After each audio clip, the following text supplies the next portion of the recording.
Umaga po mga kapatid. Ayan, pakibati po ang mga katabi ng isang magandang umaga. Mas maganda ang umaga dahil kasama kita. Yun.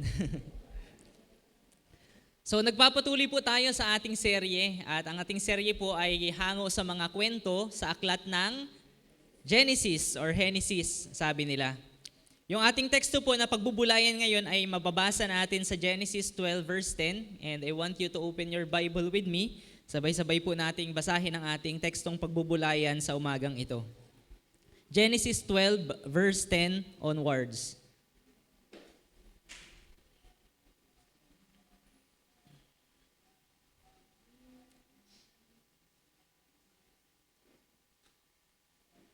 Sige po kung naroon na po ang lahat. Nagkaroon ng matinding tagutom sa lupaing yaon, kaya si Abraham ay dumako pa sa timog sa lupain ng Ehipto upang doon muna manirahan. Nang malapit na sila sa hangganan, sinabi niya kay Sarai, "Asawa ko, ikaw ay maganda. Pag nakita ka ng mga Ehipsyo, baka patayin nila ako para makuha ka. Ang mabuti, sabihin mong kapatid kita, alang-alang sa iyo, hindi nila ako papatayin." Verse 14, nang bumagta sila sa hangganan, napuna nga ng mga Ehipsyo na maganda si Sarai. Binalita ito ng mga pinuno sa paraon, kaya't iniutos nitong kunin si Sarai at dalhin sa palasyo. Dahil sa kanya, pati si Abram ay tinanggap na mabuti at pinagkalooban pa ng mga kawan ng tupa at kambing, baka, asno, kamelyo at mga alipin. Sa ginawang ito, nagalit si Yahweh kay Faraon, kaya't siya at ang buong palasyo ay nagdanas ng katakot-takot na karamdaman. Si Abram ay ipinatawag ng Paraon at tinanong, "Bakit mo ito ginawa sa akin? Bakit hindi mo sinabing asawa mo siya? Ang sabi mo'y kapatid mo siya, kaya ako naman kinuhang asawa. Hala, isama mo siya at lumayas na kayo." Iniutos niya sa kanyang mga tauhan na paalisin ang mag-asawa, dala ang lahat nilang ari-arian. Tayo po ay saglit na manalangin. Aming Panginoon, kami po ay tumatawag na muli sa iyo at umaasa sa iyong pagtuturo sa bawat isa sa amin. Salamat sa iyong mga salita na aming pagbubulayan ngayong umaga. At dalangin po namin na ito ay tunay na maging buhay sa bawat isa sa amin na mangungusap, magsasalita at tatagos hanggang sa kaibuturan ng aming mga puso, Panginoon. Maging tunay na tabak na magkabila italim, Panginoon, that can penetrate up to the deepest of our heart, soul, and spirit, O God. We entrust this preaching to you. Sa inyo po ang lahat ng papurit pasasalamat. In Jesus' name we pray. Amen and amen. So patuloy po tayo naglalakbay sa ating serye ng mga mensahe mula sa aklat ng Genesis. And as we all know, when we say Genesis, ito po ang kwento ng mga pasimula. Di po ba? Nagsimula ang mundo, simula ng kasaysayan ng tao, at higit sa lahat, simula din ng pananampalataya ng mga nagtiwala sa mga pangako ng Diyos. Ngayon, dadalhin po tayo ng Diyos sa Genesis 12 verse 10 na binasa natin. At bago ito, babalikan natin sandali, ano ba yung mga nangyari noong nakaraang linggo? Saan ay sariwa pa po sa isip natin? Di po ba kung matatandaan natin, tinawag ng Diyos si Abram. Isipin po ninyo, tinawag siya, naiwan ang lahat ng pamilyar sa kanya. Yung kanyang bayan, tahanan, kinagis ng buhay, at inutusan siya na pumunta sa isang lugar na hindi pa niya alam. At sa kabila po ng kawalan ng katiyakan, what's very amazing about Abram ay yung kanyang pagsunod. Walang tanong, walang reklamo, walang kondisyon, sapagkat buo po ang kanyang tiwala sa mga pangako ng Diyos. Di po ba? Can we still remember yung preaching po ni Tita Lori last Sunday? Na-highlight dun kung gaano kalaking pagpapasya at gaano kalaking krisis ng pananampalataya ang kailangang hakbangan ni Abram para lang makasunod sa kalooban ng Diyos. Imagine, aalis ka sa isang very comfortable at pamilyar na lugar at pupunta sa isang lugar na hindi mo pa alam, walang katiyakan. At ang pangahawakan mo lamang ay ang pangako ng Diyos na sinabi na ibibigay sa iyo ang lupain na iyon. Ngunit sa kalagitnaan ng pagsunod, dumating po ang krisis. Sabi ng talata, nagkaroon daw ng matinding tagutom doon sa Kanaan. Kaya napilitan sila na pumunta sa Ehipto. At habang papalapit sila roon, nakaramdam ng takot si Abram. Naisip niya, paano kung patayin ako? Paano kung makuha si Sarai? At sa isang iglap, yung matatag na pananampalataya ni Abraham na hinangaan natin last week ay nayanig at gumuho ng dahil sa takot. Mga kapatid, hindi ba't ganyan din po ang nararanasan natin sa buhay? May mga panahon na sumusunod tayo sa Diyos, sumarap tayo sa krisis ng pananampalataya at nung nagtagumpay tayo dun sa krisis na yon, biglang darating ang takot. Di po ba? Biglang dumarating ang mga unos, may krisis, may pagkawala, may kabiguan. At ang tanong na dumadaloy sa puso natin ay, Lord, sumunod naman po ako sa inyo. Bakit ganito ang nangyari? At marahil, may ilan sa atin ngayong umaga ang nasa ganitong yugto ng buhay. Sumunod ka, pero tila may tagutom sa paligid. Tagutom ng pag-asa, tagutom ng direksyon, tagutom sa mga kaugnayan at mga relasyon, tagutom ng sagot mula sa Diyos. Ngunit ito po ang katotohanan na nais ipaalala sa atin ng Diyos sa pamamagitan ng kwentong ito. Ang krisis ay hindi palatandaan ng kanyang paglayo, kundi pagkakataon upang mas maranasan natin ang kanyang pagkilos. Anybody here na may mga krisis pong pinagdadaanan? Ang kwento ay nagtuturo sa atin na ang krisis ay hindi palatandaan ng kanyang paglayo, kundi pagkakataon upang mas maranasan natin ang kanyang pagkilos. So mapalad tayo kung may krisis tayo because meron tayong pagkakataon na maranasan ang dakilang pagkilos ng Diyos na baka hindi natin nararanasan nung tayo'y masaya, nung tayo'y komportable, nung tayo'y payapa at wala tayong iniisip na problema. Hindi dahil sumusunod ka ay magiging madali ang lahat. I hope familiar po tayo dyan. Alam natin yan. Hindi porke sumusunod ka ay magiging madali ang lahat. Ngunit, makakatiyak ka na sa bawat pagsubok na dumarating habang ikaw ay sumusunod, ang Diyos ay may layunin. At sa bawat hakbang ng iyong paglalakbay, siya ang gumagabay, siya ang nag-iingat, at siya ang magdadala sa iyo sa katuparan ng kanyang mga pangako. Ikaw po ba ay nasa gitna ng pagsunod, ngunit biglang may mga di inaasahan at waring di magagandang nangyayari? May tagutom, may takot, may mga gabing parang walang kasagutan, o may hindi maipaliwanag na kalungkutan. Hindi ka nag-iisa. Kahit ang mga dakilang tao sa pananampalataya ay nakaranas ng mga ganitong krisis sa kabila ng pagtalima nila sa ipinapagawa ng Diyos. Naisulat po ang mga kwentong ito upang kapulutan natin ng mga aral. Kaya ngayong umaga, ito po ang nais nating pagnilayan. Paano ba natin haharapin ang krisis sa gitna ng pagsunod? Paano ba natin haharapin ang krisis sa gitna ng pagsunod? At paano ginamit ng Diyos ang mga ito upang hubugin tayo? Upang sa halip na manghina, tayo ay lalong lumalim sa pananampalataya. Ang tanong, paano ba natin haharapin ang krisis sa gitna ng pagsunod? Una, magtiwala sa pamamatnubay ng Diyos. Magtiwala sa pamamatnubay ng Diyos.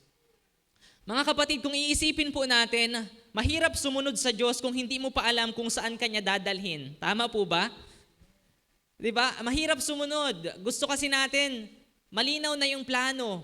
Yung hahakbangan mo na lang. Alam mo na kung saan pupunta. Pero ganun po ang ginawa ni Abraham. Umalis siya mula sa Ur. Yung Ur ay isang lugar na maunlad, komportable at pamilyar.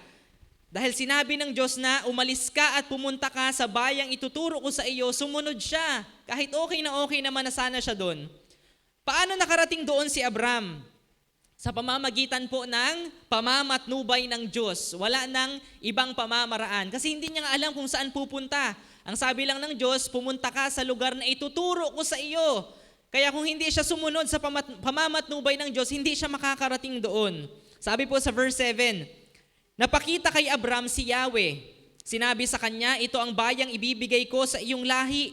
At nagtayo si Abraham ng dambana para kay Yahweh. Buhat doon, nagtuloy sila sa kaburulan sa silangan ng Bethel at huminto sa pagitan nito at ng Hay.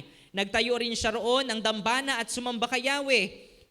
Mula roon, unti-unti silang nagpatuloy papunta sa gawing timog ng Kanaan. Humihimpil sila habang daan ayon sa hinihingi ng pagkakataon. Ang bayan pong tinutukoy ng Diyos na ibibigay sa lahi ni Abraham ay ang lupain ng Kanaan. At sa pamamatnubay ng Diyos, nakarating naman po sila doon, nandun na sila. hindi naging madali ang biyahe, may mga pagkakataong humihinto raw sila, nag-aabang, naghihintay kung saan susunod. Kaya sabi po dun sa verse 9 ay, humihimpil sila ayon sa hinihingi ng pagkakataon.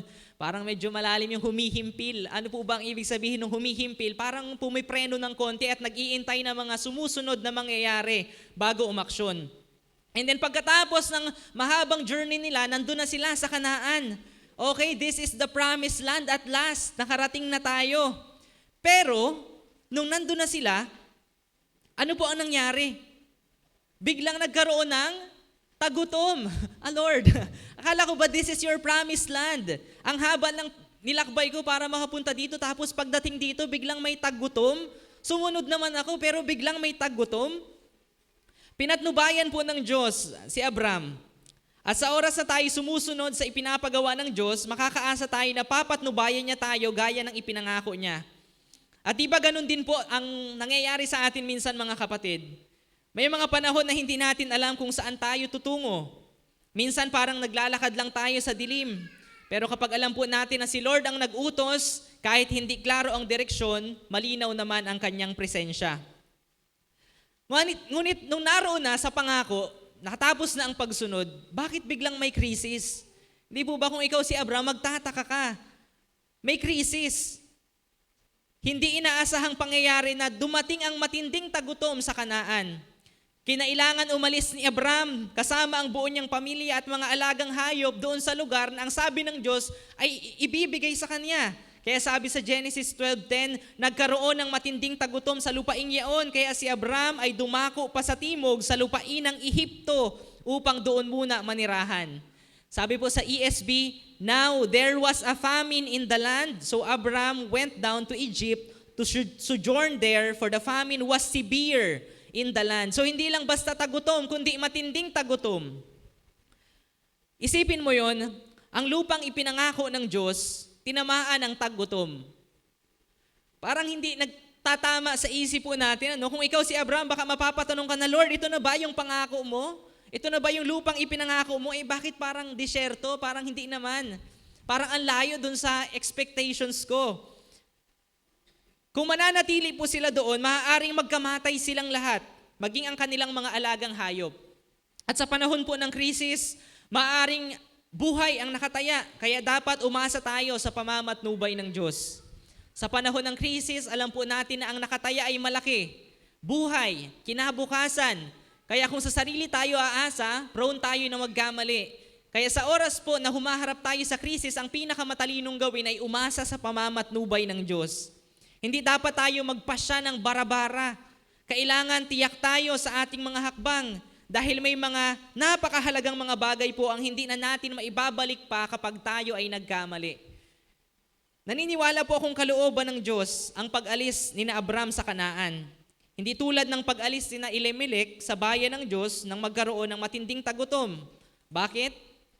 Dahil patuloy po na naranasan nila ang presensya at pag-iingat ng Diyos sa Ehipto. Iningatan sila ng Diyos hanggang sa makabalik muli sila sa Kanaan. Hindi po ba't ang resulta ng ating mga pagpapasya ang nagpapatunay kung nagawa natin ang tama o kung nagkamali tayo? Ngunit ano po ang sikreto ni Abram? Paano niya nalaman na iyon ang tama niyang gawin? Naniwala po ako na dahil malapit ang kaugnayan niya sa Diyos, ang Diyos ay malaya ding nakapagbibigay sa kanya ng instruction kung ano ang kanyang dapat gawin. Napansin niyo po ba, from time to time, kinakausap ng Diyos si Abram?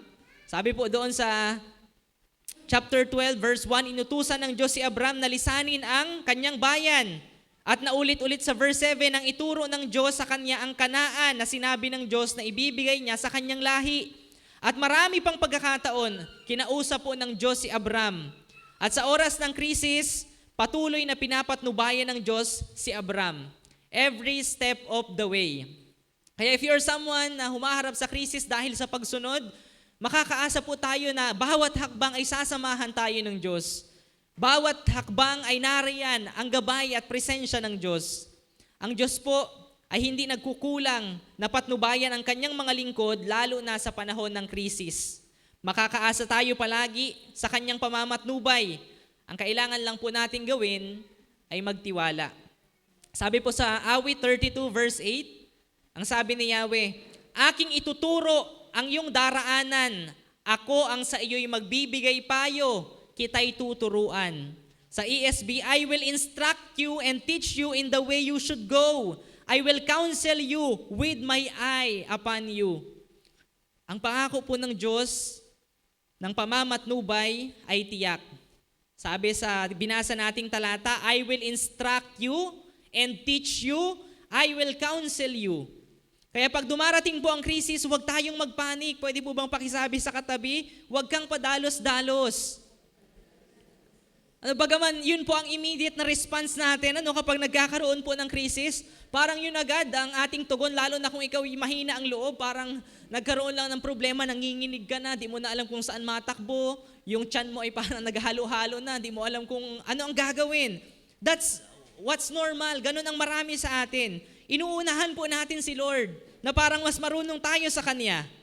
Kaya naman, nakakagawa po tayo ng mga maling hakbang kapag nauna na tayong magpanik sa halip na apuhapin ang Diyos para sa Kanyang gabay. Kaya pwede po ba mga kapatid na inormalize natin ang pananalangin bago ang pagpapasya? Can we normalize praying before deciding? O pakisabi po sa katabi, manalangin muna bago magpasya.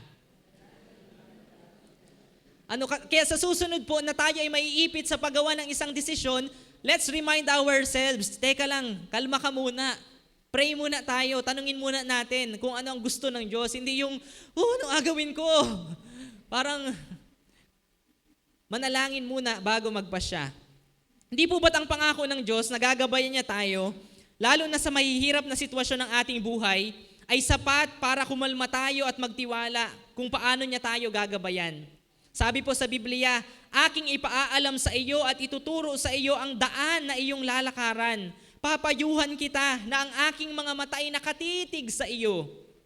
Hindi lamang po nangako ang Diyos na ipapaalam ang daan, kundi ang sabi ay personal na ituturo at papayuhan pa na ang mga mata niya ay nakatitig sa atin.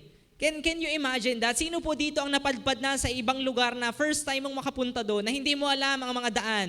And then you have this someone stranger na alam mong taga doon, kinapik mo, boss, sir, o kaya ate, pwede magtanong saan po ang daan. Tapos, hindi lang siya sumagot, di niya lang itinuro, ang sabi pa, samahan kita.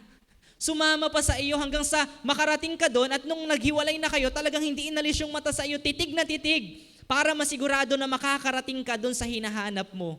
At ganun po, ang ginagawa ng Diyos sa atin, ibang klase talaga, na hindi lamang niya ituturo yung daan, kundi ang sabi ay gagabayan daw tayo, sasamahan tayo, at ang mga mata niya ay nakatitig sa atin just to make sure na makakarating tayo kung saan niya nais na tayo ay mapunta. Ganun po ang pangako ng Diyos ng pamamatnubay sa atin. Kailangan lamang nating lubos na magtiwala sa Kanya. Kaya kapatid, baka nasa panahon ka ngayon ng pagkalito, ng krisis o paggawa ng isang malaki-laking desisyon o kahit maliit na desisyon. Baka sinasabi mo na, Lord, saan ba talaga ako patutungo? Ang sagot ng Diyos, sumunod ka lang anak, ako ang bahala sa daan. Sumunod ka lang anak, ako ang bahala sa daan. At tandaan mo ito, kapag ang Diyos ang nag-utos, siya rin ang magtuturo ng daan. Kapag ang Diyos ang nag-utos, siya rin ang magtuturo ng daan. Naalala ko po bigla yung kwento ni Jonah San Diego. Sino po sa inyo dito ang follower niya sa Facebook? Jonah San Diego. Ako lang ba? Ako lang ata. So isa po siyang kabataang Filipina na tinawag ng Diyos bilang missionary sa bansang Thailand. Matagal niyang ipinagdasal iyon at alam niyang malinaw ang utos ng Diyos na pumunta siya doon sa bansang iyon. At sumunod naman siya, humarap siya sa krisis ng pananampalataya, iniwan niya yung magandang trabaho, yung magandang opportunity dito sa Pilipinas para magmisyon sa Thailand na alam naman nating hindi kristyanong bansa.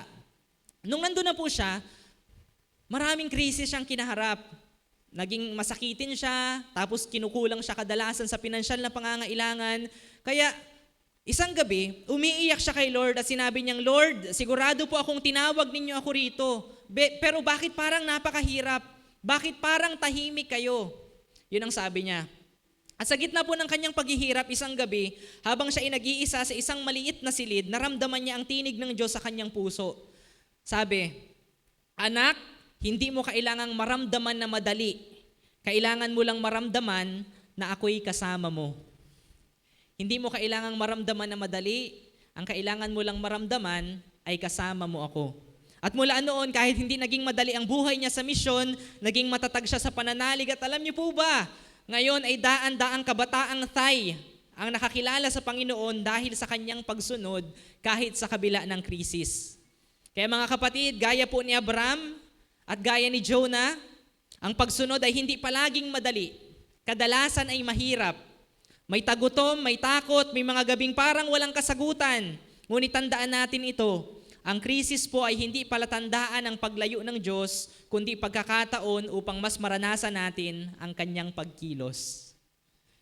Ang krisis ay hindi palatandaan ng paglayo ng Diyos, kundi pagkakataon upang mas maranasan natin ang kanyang pagkilos. So yun po ang unang dapat nating gawin kapag humaharap tayo sa krisis dahil sa ating pagsunod. Ano nga po ang ating unang punto? Magtiwala sa pamamatnubay ng Diyos. Pangalawa, magtiwala sa pamamaraan ng Diyos. From pamamatnubay, ngayon naman ay pamamaraan ng Diyos. Sabi po sa Genesis 12 verse 11, nang malapit na sila sa hangganan, sinabi niya kay Sarai, asawa ko, ikaw ay maganda. Pag nakita ka ng mga Ehipsyo, baka patayin nila ako para makuha ka.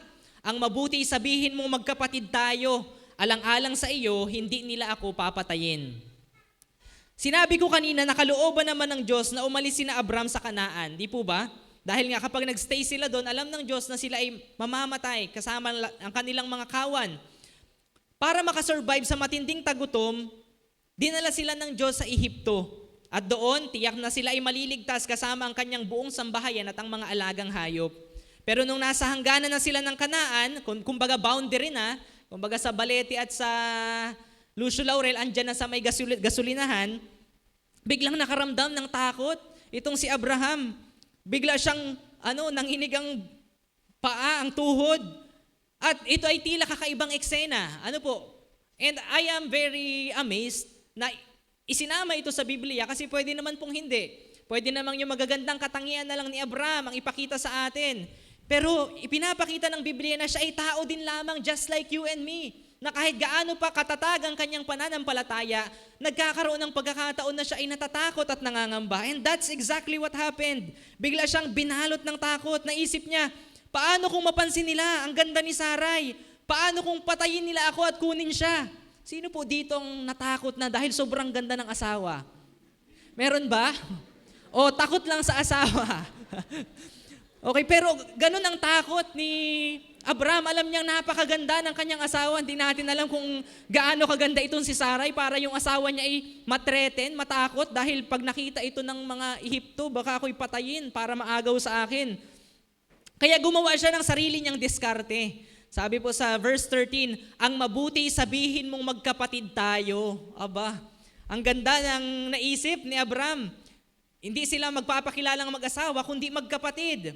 At pansinin po ninyo, hindi na sinabi ni Abraham na, Panginoon, ano po ang gusto niyong gawin ko? Diba? Yun yung kanyang initial na ginagawa nung una. Nagtatanong palagi siya sa Panginoon, na pinapatnubayan siya ng Panginoon kasi palagi siyang nagtatanong sa Panginoon. Pero nung nakaramdam siya ng takot, nawala yung pagtatanong, nauna yung sariling diskarte. Ang sabi niya, magpanggap tayong magkapatid. Sabihin mong magkapatid tayo. Pero sa totoo lang, mabuti ba talaga iyon? Paano naging mabuti ang hayaan mong kunin ng iba ang iyong asawa dahil sa takot mong baka patayin ka? Sino po dito ang ganon, or kayang gawin yon sa kanyang asawa? Ito po ay nagpapatunay lamang ng isang bagay. Kapag nagkukulang po tayo sa pananalig, kahit hindi mabuting pamamaraan ay nagiging mabuti sa ating paningin. Kapag nagkukulang tayo sa pananalig, kahit hindi mabuting paraan ay nagiging mabuti sa ating paningin. Mabuti pang sagutin ko na kahit hindi mananampalataya, kesa naman hindi na ako makapag-asawa. Nagpanik ka na. Lord, hinahabol na ako ng oras. Kahit sino na lang. Mabuti pang magtinda ka na lang kaysa sumamba para may kita ka ngayon. Mabuti pang tumahimik ka kaysa mawalan ka ng trabaho kasi pag pinansin mo yung mali, yari ka. Mabuti pang huwag magbigay, baka kapusin tayo. Mas mabuti ng tamad, at least hindi pagod. Narinig niyo na po ba yung mga ganong... Pero sa totoo lang, hindi lahat ng mabuti ay kalooban ng Diyos. Hindi lahat ng mabuti ay kalooban ng Diyos. Ang sabi po ni Abraham, baka patayin nila ako para makuha ka. Alang-alang sa iyo, hindi nila ako papatayin. Ang iniisip lamang ni Abraham sa mga panahong iyon ay ang kanyang sarili. Kapag nagkukulang po tayo sa pananalig, tayo rin ay nagiging makasarili.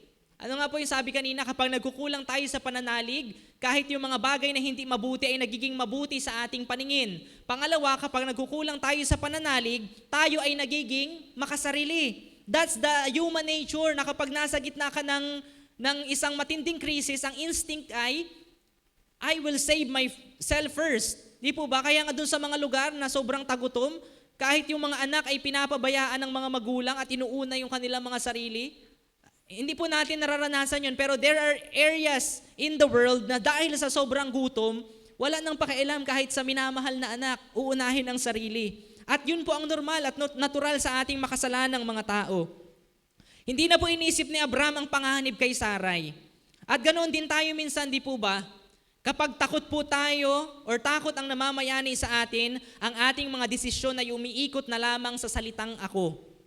Ang kawalan po ng pananalig ay nagbubunsod sa atin para gumawa ng mga pagpapasya na para lamang sa ating sarili at hindi isinasaalang-alang ang iba. Halimbawa, mabuti pang magliwaliw na lang tayo sa buhay kaysa magpakahirap sa paglilingkod. Wala na din namang mangyayari. Mabuti pang ibili na lang natin ang ating pangangailangan ng itinabi nating kaloob para sa Panginoon. Baka kapusin tayo. Ang marami nating baka ay palatandaan po ng kawalan ng katiyakan at ng kakulangan ng ating pananalig. Ngunit kapag natuto tayong magtiwala sa Diyos, nagkakaroon naman tayo ng confidence na harapin ang bawat krisis ayon sa pamamaraan ng Diyos. Yung paraan natin na makasarili, bunsod ng takot at walang pananalig, o ang paraan ng Diyos. Imagine, habang ibinigay po ni Abraham si Sarai sa mga handang ibigay ni Abraham si Sarai sa mga Ehipsyo. Gayong nangako ang Diyos na mula sa kanilang dalawa ay itatayo ng Diyos ang isang malaking bansa na sila ang pagmumulan ng maraming lahi. Pero handang ibigay ni Abraham si Sarai sa mga Ehipsyo. And when we say ibigay, ibig sabihin, okay lang sa kanya na si Sarai ay mapangasawa ng ibang mga taga-Ehipsyo. May pagkakataon po na kapag nanganganib ang ating buhay dahil sa takot ay nalilimutan o hindi natin mapanghawakan ang mga pangako ng Diyos. Yun po yung patatlo. Grabe yung dulot ng takot sa atin. Ano nga po? Una, ginagawang mabuti sa paningin natin kahit yung mga bagay na di mabuti. Pangalawa, ginagawa tayong makasarili. At pangatlo, nakakalimutan natin ang mga pangako ng Diyos sa atin. Lahat ng yon ay dahil sa takot. Kapag nakakalimutan po natin ang mga pangako ng Diyos, nag-uumpisa din tayong mag-isip ng sa tingin natin ay mas praktikal na paraan para matawid ang krisis kahit hindi naman ito ang kalooban ng Diyos. Hindi ba't kung ang kalooban po ng Diyos ay manatili sila pansamantala sa Ehipto? Ang Diyos ay may paraan din para maingatan sila mula sa anumang maaaring maging pagsubok o masamang balak laban sa kanila. Hindi ba kaya ng Diyos na ingatan si Abraham sa kanyang sariling pamamaraan? Magagawa kaya ng Diyos na pihitin ang puso ng mga Ehipsyo para kahit na malaman nilang asawa ni Abraham si Sarai ay hindi sila papatayin at hindi rin kukunin si Sarai? Magagawa ba ng Diyos na papayagin ang paraon upang payagan silang manirahan doon pansamantala? Yes, kayang-kaya po yun ng Diyos. O kung sakali mang pagtangkaan nga ng mga Ehipsyo ang buhay ni Abraham, hindi ba siya kayang ipagtanggol ng Diyos sa kanyang lakas at kapangyarihan laban sa mga Ehipsyo? Kayang-kaya ng Diyos. Nagawa niya na yun noon at kayang-kaya niya ulit yun gawin sa lahat ng pagkakataon. Ang pagsasagawa po natin ng ating mga sariling pamamaraan ay resulta ng kakulangan ng pananalig sa Diyos. Kapag hindi na natin pinagtitiwalaan ng Diyos, natural, hindi na din po natin pagtitiwalaan ang kanyang mga pamamaraan. Sa atin pong panahon, hindi ba kayang i-provide ng Diyos ang ating mga pangangailangan? At ang iba'y natutokso pang magsugal o natutokso pang umalis ng bansa kahit alam naman na hindi ito ang pamamaraan ng Diyos para matawid ang pinansyal na krisis. Lalo na po sa mga may pamilya na, Hindi ba kayang ayusin ng Diyos ang mga problema sa iglesia, sa cell, sa pamilya at sa mga ugnayan, sa kanyang pamamaraan, kaya umiisip o gumagawa tayo ng ating mga sariling paraan? Ang diskarte po ni Abraham ay bunga ng kanyang takot at kakulangan ng pananalig. Huwag nating hayaan, mga kapatid, na ang takot po ang magtakda ng ating mga paggawa. Ang mga pamamaraang bunga ng takot malamang ay mali.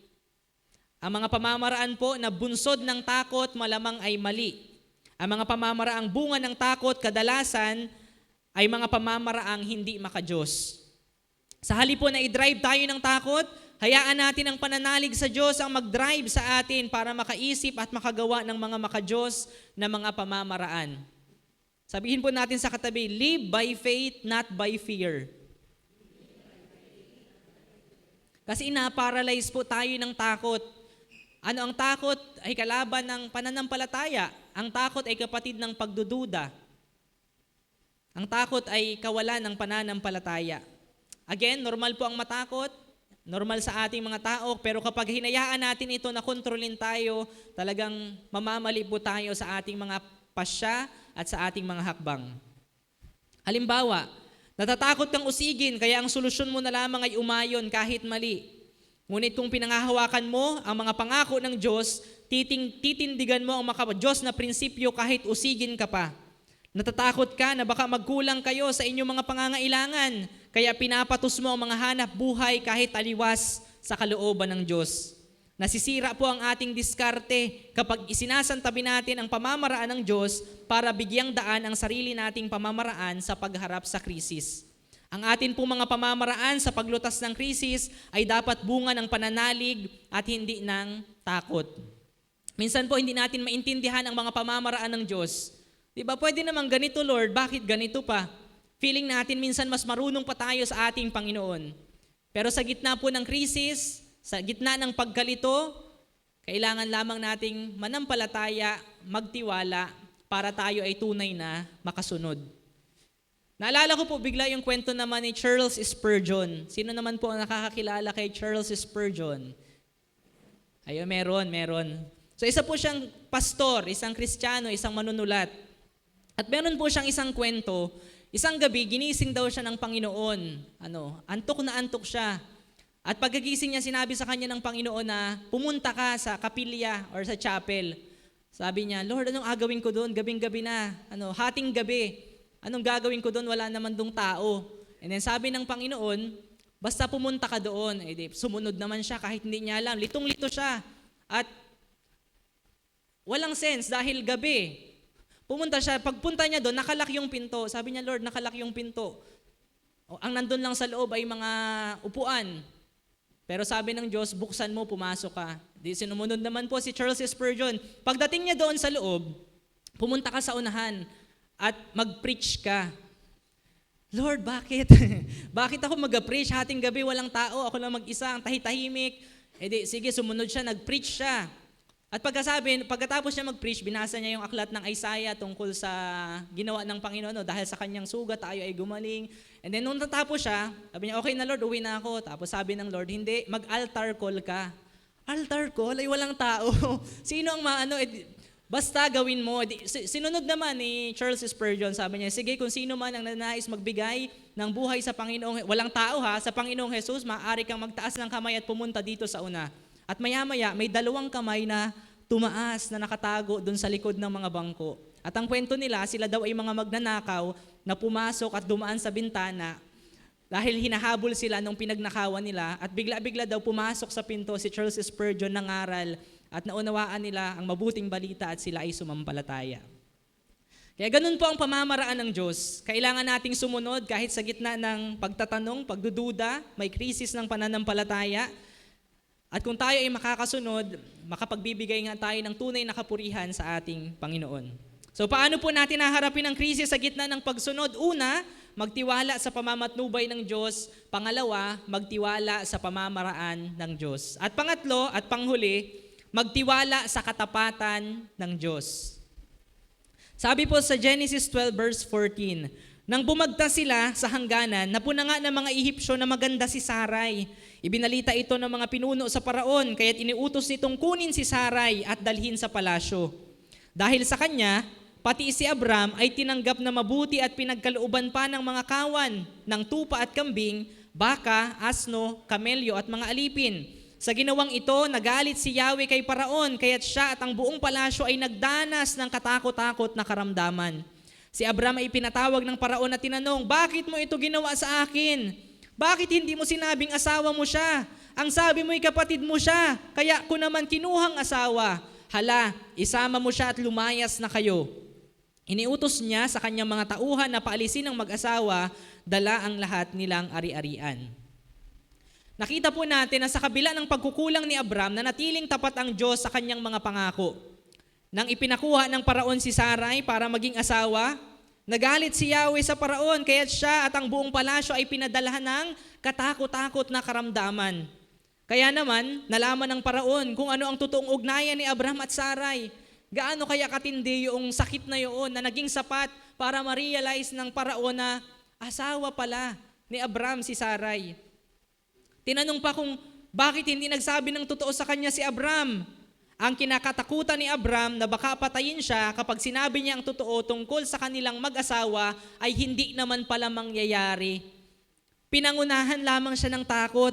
At nung pinaalis ni Paraon si Abram, hindi siya pinagbuhatan ng kamay, di po ba? Hindi siya pinahiya, hindi siya pinagbantaan, bagkos pinaalis pang may dalang kayamanan.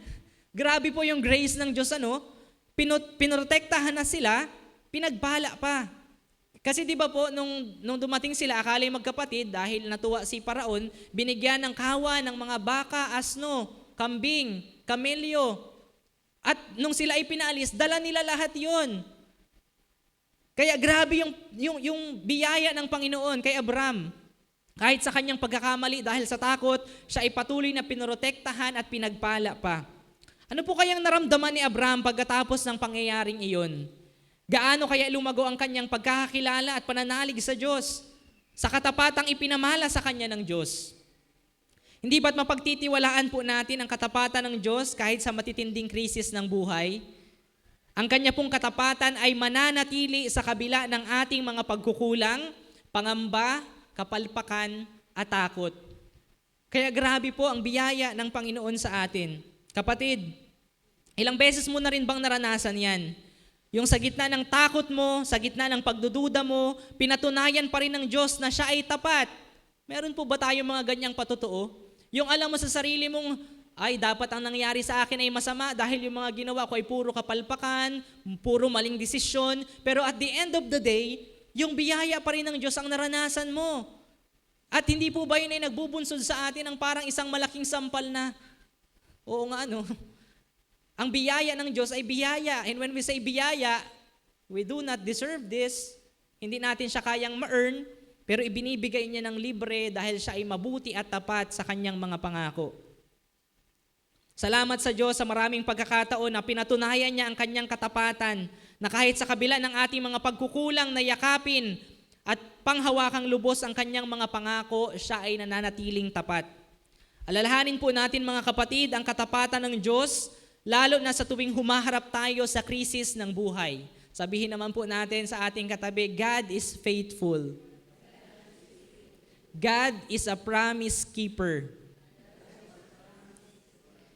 Kaya kung may mga pinagdadaanan tayong krisis ngayon, kung may mga kinakatakutan tayong kinabukasan, kung may mga pagkakataong parang gusto mong bumitaw, alalahanin mo, ang Diyos na tapat kay Abram kahit na siya'y nagmintis, ay siya ring Diyos na tapat sa iyo kahit sa kabila ng iyong mga kapalpakan.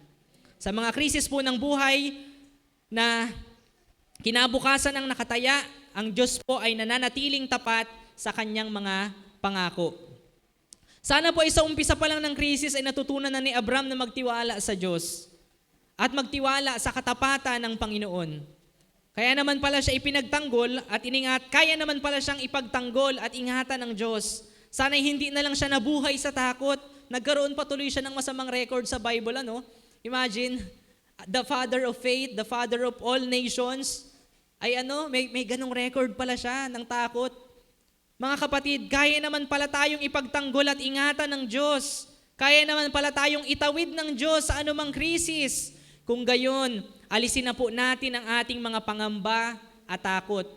Huwag tayong magpanik, huwag tayong mag-atubili, huwag tayong mangarag, kundi matuto tayong huminto, magtanong, manalangin, bago magpasya at bago gumawa.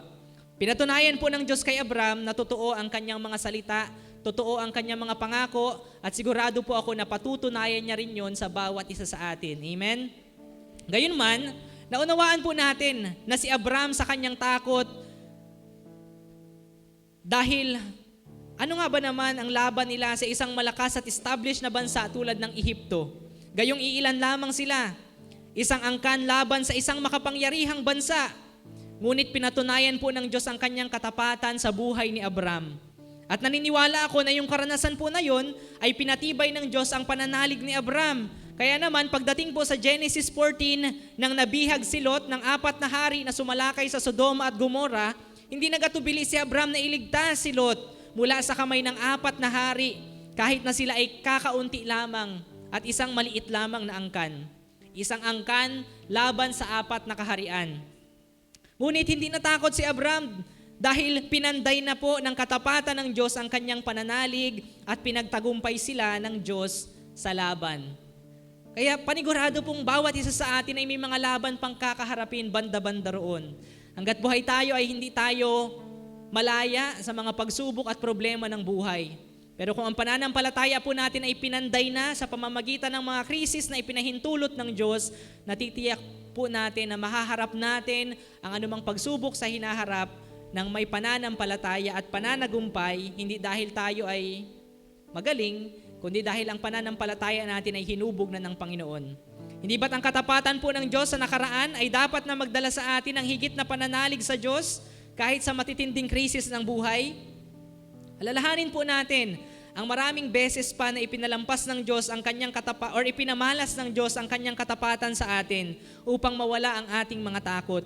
Ang sabi po ni David sa Awit 56 verse 3, Awit 56 verse 3, kapag ako'y natatakot, o aking Diyos na dakila, sa iyo ko ilalagak pag-asa ko at tiwala. Pangako niyang binitiway, iingatan ko ng lubos. Lubos akong umaasa at may tiwala ako sa Diyos. Kung tao ring katulad ko, hindi ako matatakot.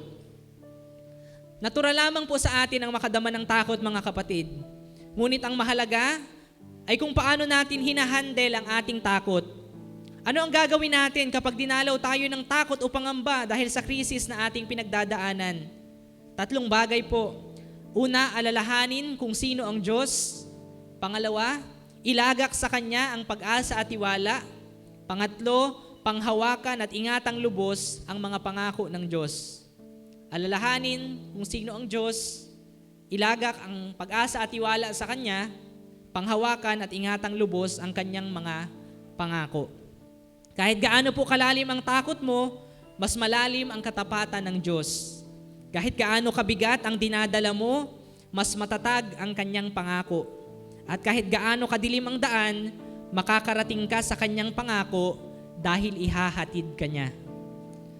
Sa atin pong pagtatapos, mga kapatid, paano nga ba natin haharapin ang krisis sa gitna ng ating pagsunod sa kalooban ng Diyos? Una, sabi sa ating mensahe, magtiwala sa pamamatnubay ng Diyos. Pangalawa, magtiwala sa pamamaraan ng Diyos. At pangatlo, magtiwala sa katapatan ng Diyos. Pamamatnubay ng Diyos, pamamaraan ng Diyos, katapatan ng Diyos. Ang Diyos po na tumawag sa iyo ay siya ring Diyos na magdadala sa iyo sa katuparan ng Kanyang mga layunin. Hindi niya sinimulan ang Kanyang mabuting gawa sa iyo para lang iwan ka sa gitna ng unos. Hindi niya tinawag ka para lang pabayaan ka sa gitna ng pagsubok. Kapag tila wala ka nang nakikitang daan, kapag ang paligid mo ay puro dilim, kapag tila ang bawat hakbang mo ay puno ng takot at pangamba, remind yourself, kapatid, ang Diyos ay tapat.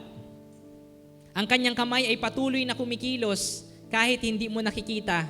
Kumikilos siya sa likod ng mga pangyayari, tahimik siyang nagtatrabaho para sa ikabubuti mo. Kaya nga po yung kantang Waymaker, alam po ba ninyo yun?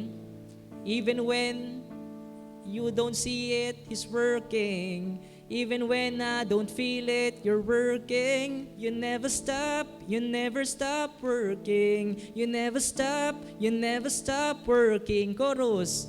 Waymaker, miracle worker, promise keeper, light in the darkness, my God, that is who you are. Diba? Kahit hindi ko nakikita, ikaw ay gumagawa. Kahit hindi ko nararamdaman, ikaw ay gumagawa. Dahil ikaw ay waymaker, gumagawa ka ng daan, miracle worker, gumagamit ka ng mga himala, and you are a promise keeper. Tapat ka sa iyong mga pangako, tapat ka sa iyong mga salita. At darating po ang araw, lilingon ka at sasabihin mo, salamat Panginoon, tapat kang ang tunay, hindi mo ako iniwan. Ayon po sa sabi ni Pablo sa Filipos 1 verse 6, ang mabuting gawa na sinimulan ng Diyos sa iyo ay kanyang lulubusin hanggang sa araw ng pagbabalik ni Kristo Jesus. Kapatid, baka ngayon ay nasa gitna ka ng krisis, baka ngayon ay dumadaan ka sa matitinding pagsubok, baka ngayon ay hindi mo alam kung saan ka patutungo, pero huminga ka ng malalim, inhale, exhale, at magtiwala. Dahil ang Diyos na tumawag ay ang Diyos ding tutupad. Ang Diyos na nagsimula ay ang Diyos ding tatapos, at ang Diyos na nangako ay tapat magpakailanman. Kaya sa Kanya ang lahat ng papuri, sa Kanya ang lahat ng karangalan, sa Kanya ang lahat ng pasasalamat, ngayon at magpakailanman. Tayo pong lahat ay tumayo at tumugon sa mensahe ng Panginoon ngayong umaga.